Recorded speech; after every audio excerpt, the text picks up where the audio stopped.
So good morning. अभी हम देखते हैं नेक्स्ट टॉपिक है हमारा प्रिंसिपल ऑफ ऑडिटिंग। इसके पहले हमने क्या देखा था, थोड़ा एक बार फटाफट रिवाइज कर लेते हैं। तो हमने देखा था टाइप्स ऑफ द एरर, ठीक है, टाइप्स ऑफ द फ्रॉड, और फ्रॉड ना हो, एरर ना हो, इसके लिए ऑडिटर को क्या स्टेप्स लेने चाहिए, what is the precaution should be taken by the auditor, ठीक है। अब नेक्स्ट हम देखेंगे प्रिंसिपल ऑफ ऑडिटिंग। तो एक एक करके समझते हैं। द वर्ड प्रिंसिपल, मतलब प्रिंसिपल वर्ड का मीनिंग क्या होता है, तो principle means regulations, rules, standards और test. The principles governing an audit are laid down by the ICAI, institute of chartered accountancy of India. मतलब CA लोग का मेन काम ही ये होता है ऑडिट करना। तो इंस्टीट्यूट ने एक गाइडलाइंस प्रोवाइड की गई है कि सुनो CA, जब भी तुम ऑडिट करने जाओ तभी ये सारी चीज़ें ध्यान में रखना, ठीक है। Laid down by the ICAI and the judgement of the various courts, ऐसे 200 issued by the ICAI laid down the basic principle. कहाँ पे लिखा गया है, ऐसे 200 में। ये ऐसे 200 क्या होता है, तो स्टैंडर्ड ऑफ ऑडिटिंग। क्या याद रखोगे, स्टैंडर्ड ऑफ ऑडिटिंग। ऐसे का मतलब क्या होता है, standard of auditing. 200 is just a section और just a number issued by the ICAI laid down the basic principle which govern the audit. The explain are as follow. Number 1, principle of integrity, objectivity and independency. The auditor must be honest. Auditor honest होना चाहिए. He must give opinion based on the fact. वो अपना opinion fact को देख के बताएगा। Directly आपको result declare नहीं करना है, पहले चीज़ों को समझिए, आप वहाँ जाइए, ऑडिट कीजिए, उसके बेस पे आप एक रिपोर्ट जनरेट करोगे, ओपिनियन दोगे। ही शुड नॉट बायस, वो किसी के दबाव में आके काम नहीं करेगा, पक्षपाती नहीं रहेगा। He should do his work without the fear and favour, that is he should be free from the any interest which are may be lead to the improper opinion, ठीक है। नंबर 2, कॉम्फर्टेबिलिटी, मतलब एक क्लाइंट की information दूसरे client को नहीं बताना है। हम हमारे क्लाइंट की इंफॉर्मेशन क्या रखेंगे, कॉन्फिडेंशियल रखेंगे। तो an auditor should maintain the complete secrecy in the respect of information obtain by him in the course of audit. He should not be divulge, मतलब बताना, स्प्रेड करना, फैलाना to others to the confidential information about the business of the client. Client के business के बारे में हम किसी और क्लाइंट को बताएंगे नहीं, भले वो कितना भी पैसा दे। ऐसा कुछ अगर ऑडिटर ने किया तो उसका लाइसेंस कैंसिल भी हो सकता है, ठीक है। नेक्स्ट देखते हैं स्किल एंड कंपेटेंस। ऑडिटर अपना ऑडिट करेगा due to his skills and competence, उसके बाद स्किल होनी चाहिए। और auditor should be have sufficient qualification होना चाहिए and practical experience. He should be have aware about the latest development in the field of accounting and auditing. मतलब अभी जितने भी नए नए जो लेटेस्ट सॉफ्टवेयर्स आ रहे हैं, जैसे कि टैली ERP 9 था, उसकी जगह अभी टैली प्राइम आ गया, तो टैली प्राइम का प्रॉपर नॉलेज होना चाहिए। GST करके एक नया एक्ट आया है इनडायरेक्ट टैक्सेशन में, जो पहले नहीं था, तो उसका एक प्रॉपर नॉलेज होना चाहिए। किसको होना चाहिए, ऑडिटर को होना चाहिए। क्यों होना चाहिए, क्योंकि वो ऑडिट कर रहा है। किस चीज़ का कर रहा है, तो फाइनेंशियल इंफॉर्मेशन। अरे फाइनेंशियल इंफॉर्मेशन मतलब क्या, अकाउंटिंग, ठीक है। Number 4, work perform by other. The auditor should carefully direct, मतलब दूसरे लोगों ने भी तो काम किया रहेगा ना, तो auditor should carefully direct, supervise and review the work of his assistant. सारा ऑडिट एक CA खुद नहीं करता है, वो अपने असिस्टेंट को भेजता है।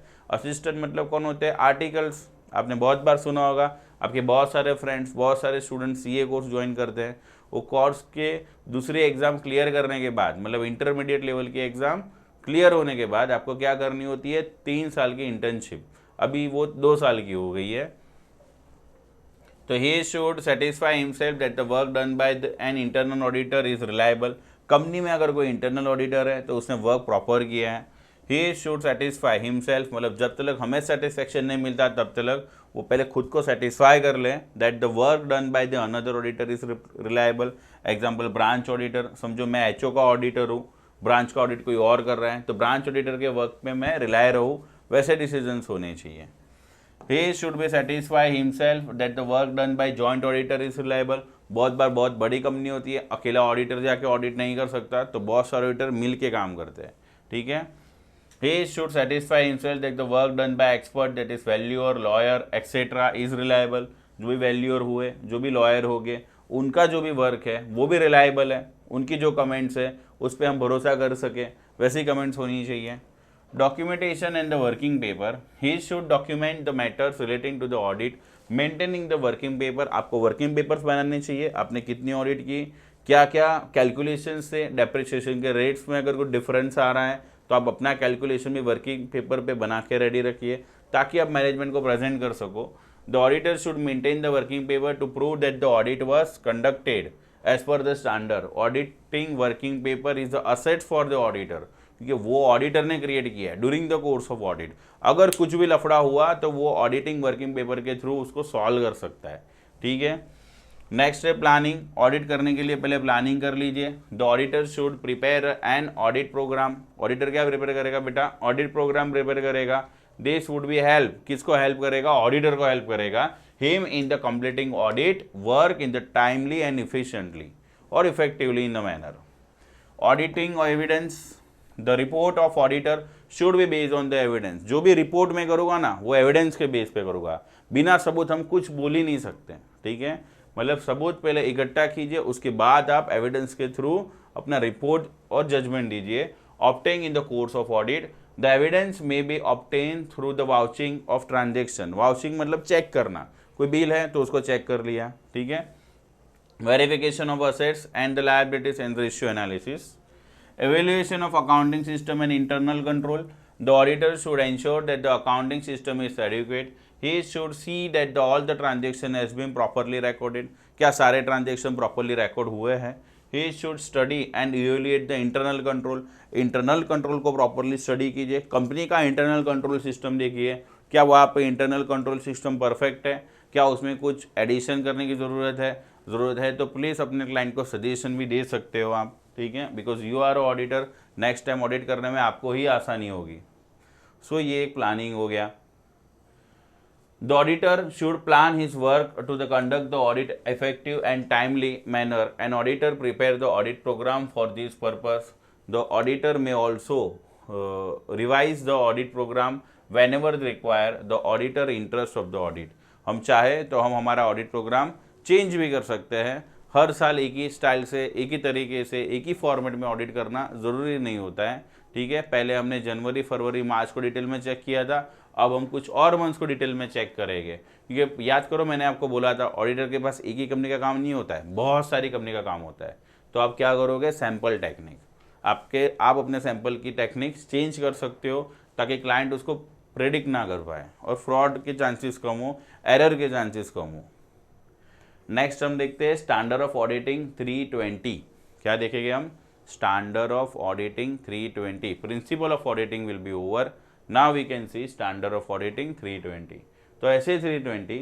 Number 1, standard of auditing 320 issued by ICAI deal with the concept of materiality. Materiality का मतलब क्या होता है? Important. What is a materiality? Word का मीनिंग इंपॉर्टेंट. मटेरियलिटी का वर्ड का मीनिंग क्या होता है? Again important. याद रखना. The auditor should consider material when conducting on audit. जो भी इंफॉर्मेशन आपको मटेरियल लगे ना वो तो डिटेल में चेक करो. उसमें सैंपल टेक्निक नहीं करना है, उसमें काम चोरी नहीं करनी है. Like for example cash transaction detail में देखिए. डायरेक्टर के रिलेटेड जितने भी ट्रांजेक्शन है सबको डिटेल में देखिए. ये मुकेश अंबानी क्या क्या खर्चा कर रहा है पूरा एकदम डिटेल में देखने का. कोई एम्प्लॉय का खर्चा है तो ऊपर नीचे करके छोड़ दो चलेगा क्योंकि वो एम्प्लॉय है, उसमें फ्रॉड होने के चांसेस कम है. लेकिन मुकेश के रिलेटेड कुछ भी खर्चा है डिटेल में देखिए. कंपनी का कोई बहुत मेजर एक्सपेंस है जो आज तक हुआ ही नहीं था, एक नया अकाउंटिंग हेड क्रिएट कर लिया, डिटेल में देखिए. ठीक है. फिर लॉस बाय फायर हो गया, डिटेल में देखिए. इंश्योरेंस ने कितना पैसा दिया, डिटेल में देखिए. क्या एक्चुअल लॉस उतना था वो भी देखिए. मतलब सारे रिपोर्ट्स आपको डिटेल में देखना है. जो आपको लगे वो क्या है? मटेरियल है. तो information is material if it's misstatement that is omission और the wrong statement could be influence in the economic decision of user.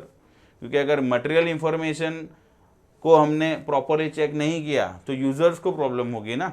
वो इन्फ्लुएंस कर सकता है. किसको इन्फ्लुएंस करेगा? Economic decision of users. अभी कंपनी का रिपोर्ट बहुत सारे लोग रीड करते हैं. लाइक फॉर एग्जांपल इन्वेस्टर हो गया. ठीक है. कोई आउटसाइडर बैंकर हो गया जो कंपनी को लोन देने वाला है. तो material matter are those matter. तो हमें पहले ये समझना होगा कि व्हाट इज मटेरियल मैटर. तो material matter are those matter which either individually or in the aggregate are relatively important for the true and fair view and presentation of financial information in accordance with the recognized accounting policy and practice. मतलब material information मतलब क्या होता है, ऐसी कोई भी information जो read करने के बाद किसी का भी जजमेंट चेंज हो सकता है कंपनी के बारे में। लाइक फॉर एग्जांपल डायरेक्टर के खर्चे बहुत ज़्यादा हो रहे हैं तो इट इज़ मटेरियल इंफॉर्मेशन। आप डायरेक्टर को बुलाइए, पूछिए इतना सारा खर्चा क्यों हुआ, आप क्यों बिजनेस ट्रिप इतनी कर रहे हो, जबकि बिजनेस को इतना बेनिफिट तो मिला ही नहीं है। क्या वो वाकई में बिजनेस ट्रिप थी या अपना पर्सनल हॉलीडे था? ठीक है, तो पर्सनल हॉलीडे का खर्चा आप कंपनी के बुक्स ऑफ अकाउंट में रिकॉर्ड नहीं कर सकते, तो that's called material information.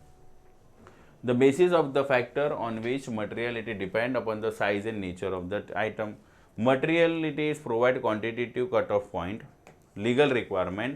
Materiality is a many time influenced by the law which is required compulsory disclosure of all the items which are material or non-recurring.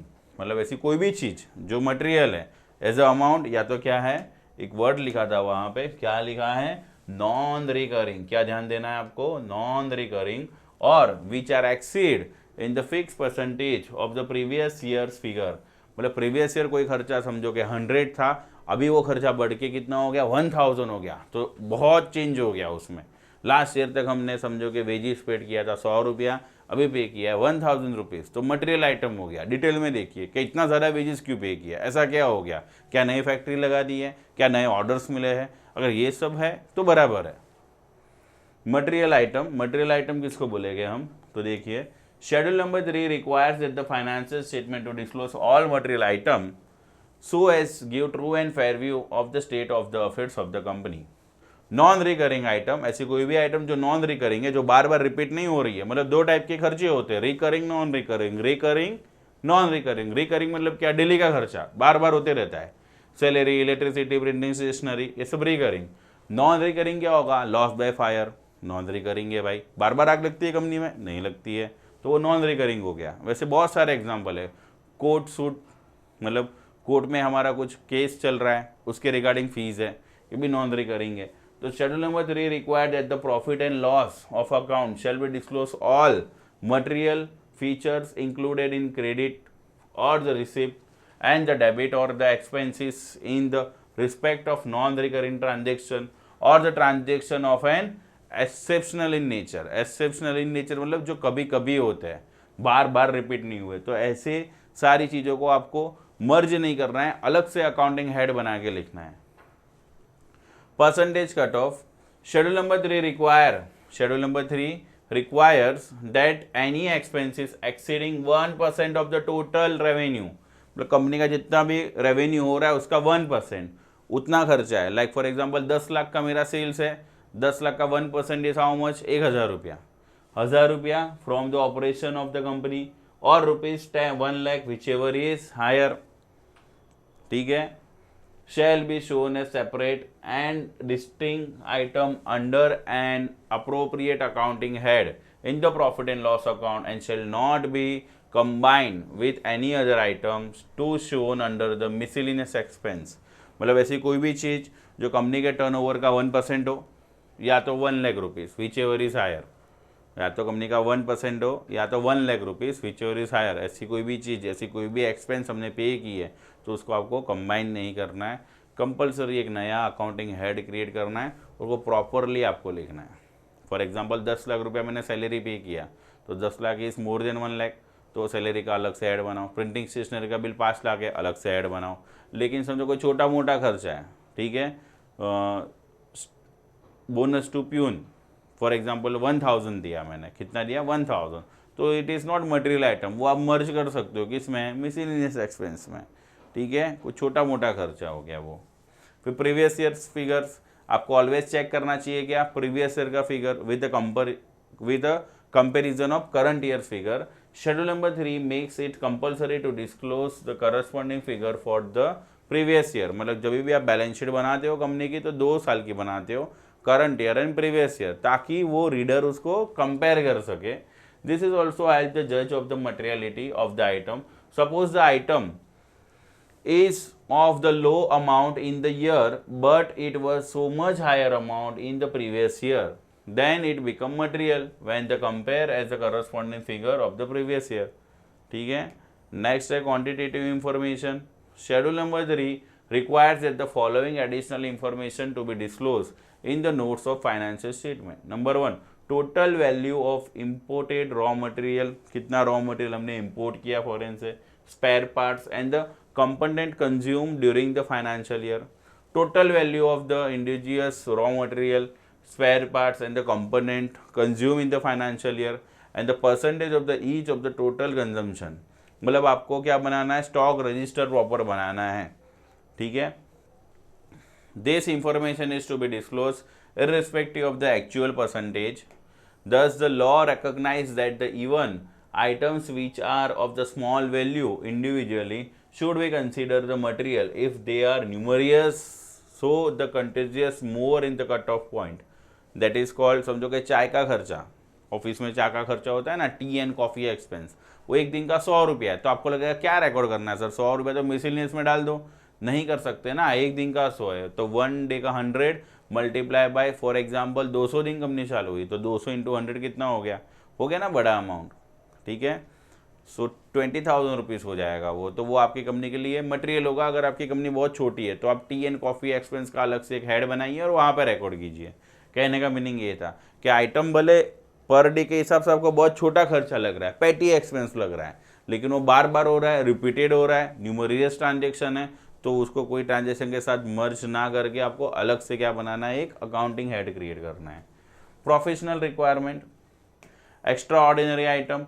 Accounting standard number 5 treat with extraordinary item and material item.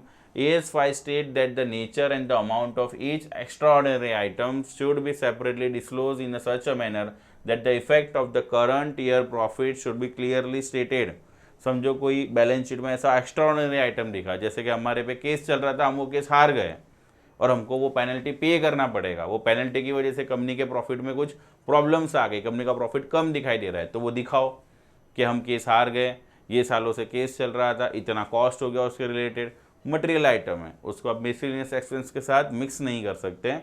Prior period item, जो PPI account जो बोलते हैं हम, तो accounting standard number 5 treated as prior period item as material item. According to AS5, the nature and the amount of prior period item should be separately disclosed in the statement of profit and loss account and the clear manner showing their effect on the current year profit. कि company start होने से पहले का खर्चा, incorporation तो बाद में हुआ, लेकिन उसके पहले भी कंपनी ने बिजनेस तो किया होगा ना, वो बिजनेस से कितना प्रॉफिट हुआ वो अलग से दिखाओ, क्योंकि एस्टेब्लिशमेंट तो बाद में हुआ. For example 1 April to 31 March business कर रहे थे, कंपनी को लाइसेंस मिला 30 सितंबर को, तो 30 सितंबर के पहले भी तो ट्रांजेक्शन्स चालू ही थे कंपनी के, तो वो ट्रांजेक्शन को या वो प्रॉफिट्स को हम क्या बोलेंगे, प्रायर पीरियड आइटम, वो अलग दिखाओ, ठीक है. प्री एंड पोस्ट वैसा हम लोग बनाते हैं अकाउंट्स में, उसको बोलते हैं पीपीआई, प्रॉफिट प्रायर इनकॉर्पोरेशन. 2 साल का मतलब एक ही साल में आपको 2 प्रॉफिट दिखेंगे, एक बिफोर द इनकॉर्पोरेशन, एक after the incorporation. When a small amount to be consider material, cumulative effect, बार बार अगर वो अमाउंट आ रहा है तो sometime the error in the small amount could have cumulative a material effect on the financial information. For example, an error in the monthly payroll could be material if it is repeated every month. Monthly payroll मतलब हर महीने जो पैसा देना है, जो cumulative करना है, बार बार करना है. समझो वो पेरोल में कुछ गड़बड़ है तो वो सारी चीज़ों को डिटेल में देखना चाहिए, ठीक है, क्योंकि वो क्यूमुलेटिव है, तो उसका क्यूमुलेटिव इफेक्ट दे दो. Statutory limit, a payment of the even small amount से ₹100 to the director as remuneration in the excess of statutory limit में भी मटेरियल. समझो कंपनी ने डिसाइड किया था कि डायरेक्टर को हम 10,000 से ज़्यादा देंगे नहीं और आपने ज़्यादा पैसा दे दिया, तो वो मटेरियल चीज़ हो गई, ठीक है. Materiality of an item for true and fair view, तो number 1 P&L account. In the respect of the items appearing in the profit and loss account, materiality should be judged in the relation of the amount of profit and loss, also expenditure or the income under the particular head. अगर कोई भी material चीज़ ऐसी है जो कोई particular head में लिखी गई नहीं है, ठीक है, वापस से देखिए, इन the respect of item appearing in the profit and loss account, कोई ऐसी चीज़ है जो P&L अकाउंट में रिकॉर्ड की गई है, मटेरियलिटी शुड बी जज in the relation to the amount, तो वो अमाउंट देख के पता चलेगा वो चीज़ मटेरियल है या नहीं है. और profit and loss account also expenditure और the income under the particular head, ठीक है. आपको प्रॉपर अकाउंटिंग हेड क्रिएट करके उसको रिकॉर्ड करना है। अरे कहने का मतलब क्या है, मैं आपको P&L अकाउंट बता रहा हूँ कि P&L अकाउंट में अगर सैलरी पे करो तो उसको अलग से लिखिए, प्रिंटिंग स्टेशनरी अलग से लिखिए, वेजेस वो ट्रेडिंग अकाउंट में लिखिए, ठीक है। तो हर एक का अलग अलग अकाउंटिंग हेड होता है, आप कंबाइन करके एक ही हेड ऑफ अकाउंट क्रिएट नहीं कर सकते। फिर है balance sheet. As a regards of the appearing in the balance sheet, material may be the judge in the relation of the group to which assets and liabilities belong. For the example, for an item of current assets in relation of total current assets and an item of current liability in relation of current liability. But current assets heading दे दो, उसके अंदर सारी current assets लिख दो, current liability को heading दे दो, सारी current liability लिख लो। अभी करंट असेट्स क्या होता है, cash balance, bank balance, closing stock, bill receivable, ये सब आपका करंट असेट्स हुआ। करंट लायबिलिटी क्या होगा, बिल्स पेबल होगा, क्रेडिटर होगा, ठीक है, बैंक ओवरड्राफ्ट होगा, ये सब आपकी करंट लायबिलिटीज हो गई। तो उसको आप वो करंट असेट्स या करंट हेड वाले हेड्स में लिख सकते हो, ठीक है, क्योंकि वो सेम इन नेचर है। तो ये हमारा कंप्लीट हो गया मटेरियलिटी। तो अभी तक हमने क्या देखा, ऐसे कौन सा देखा था, ये कौन सा ऐसे चल रहा था, ज़रा एक बार फिर से हम लोग रिवाइज कर लेते हैं, ठीक है।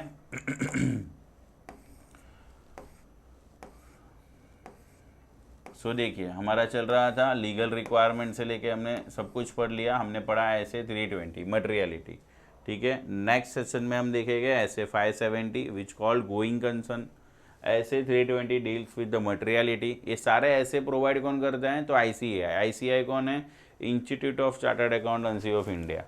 मटेरियलिटी वर्ड का मीनिंग क्या होता है बच्चों, पहले वो समझना। मटेरियलिटी वर्ड का मतलब क्या होता है, इंपॉर्टेंट।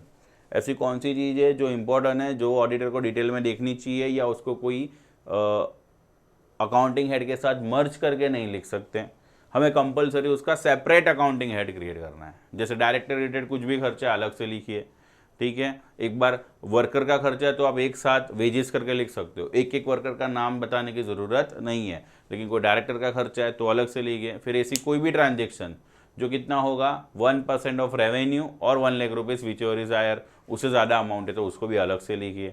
फिर कोई ऐसा अमाउंट है जो बहुत ज़्यादा डिफरेंट आ रहा है, मतलब प्रीवियस ईयर वो 100 था, ये बार वो 1000 हो गया, तो भी मटेरियल है, उसको भी प्रॉपरली देखिए, चेक कीजिए, ठीक है। तो यहाँ पे तुम्हारा मटेरियलिटी खत्म होता है ऐसे 320। नेक्स्ट सेशन में हम देखेंगे ऐसे 570 मतलब क्या, गोइंग कंसर्न, कि ये जैसे चल रहा है वैसे ही चलता रहेगा या नहीं, वो हम देखेंगे, ठीक है। तो वीडियो से जुड़ने के लिए आपको क्या करना होगा, चैनल को लाइक करना होगा, सब्सक्राइब करना होगा और चैनल के साथ बने रहना। ऐसे ही हम धीरे धीरे आपका पूरा ऑडिट ख़त्म कर देंगे।